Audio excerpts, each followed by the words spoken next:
André Malraux. Quand on prononce ce nom, on pense évidemment au grand écrivain que fut André Malraux, à l'auteur de La Condition humaine. On pense aussi au ministre de la Culture qu'il fut, mémorable, Dieu sait, auprès du général de Gaulle. On pense aussi à tous ses combats. Et on pense à un grand discours. Arrive tout de suite la phrase « Entre ici, Jean Moulin ».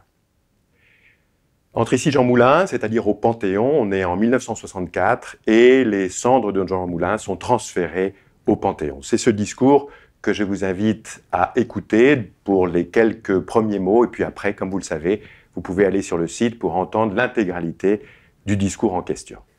Chef de la résistance, martyrisé dans des caves hideuses, regarde de tes yeux disparus toutes ces femmes noires qui veillent nos compagnons.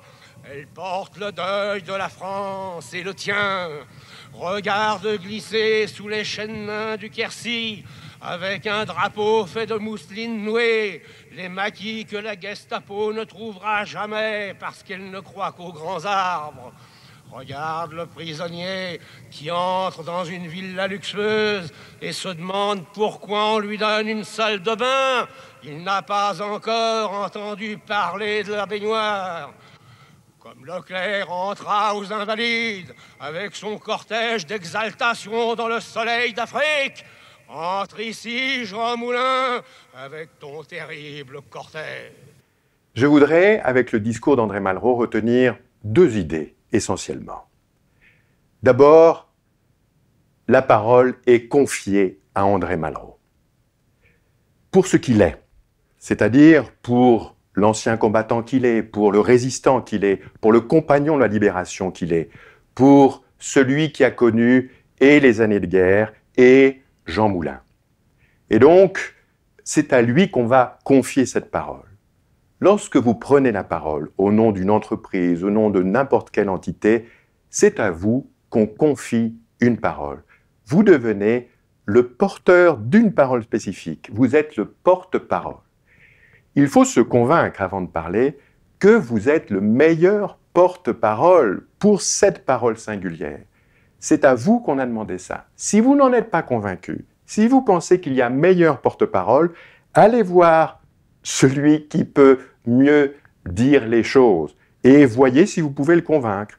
Et si vous n'arrivez pas à faire le job et que c'est finalement à vous qu'incombe la parole, eh bien vous n'avez rien d'autre à faire que de devenir ce porte-parole singulier, vous précisément. La deuxième chose, c'est que quand on dit « Entre ici Jean Moulin », on ne dit pas simplement, quand on se souvient de ces mots-là, « Entre ici Jean Moulin », on dit « Entre ici Jean Moulin », c'est-à-dire avec la mélodie, la prosodie très spécifique de Malraux, qui peut paraître un peu ridicule, même à l'époque d'ailleurs. Et vous savez que la frontière entre ridicule et sublime est infime.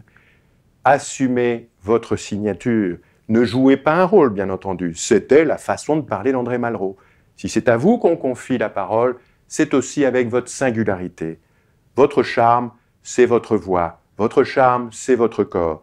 Si vous jugez ces choses-là, on est foutu. Et vous voyez, au final, on se souvient d'Entre ici Jean Moulin avec sa mélodie particulière.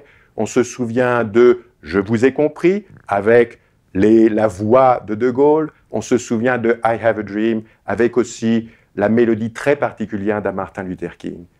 Les mots ne vont pas sans le son et sans une certaine mélodie. C'est la vôtre, assumez-la. Deux bonnes idées donc. Si vous êtes porte-parole, assumez-le, c'est à vous spécifiquement qu'on a confié cette parole. Et assumez, deuxième idée, tout ce qui va avec, c'est-à-dire votre corps, votre voix, et c'est très bien comme ça. À vous.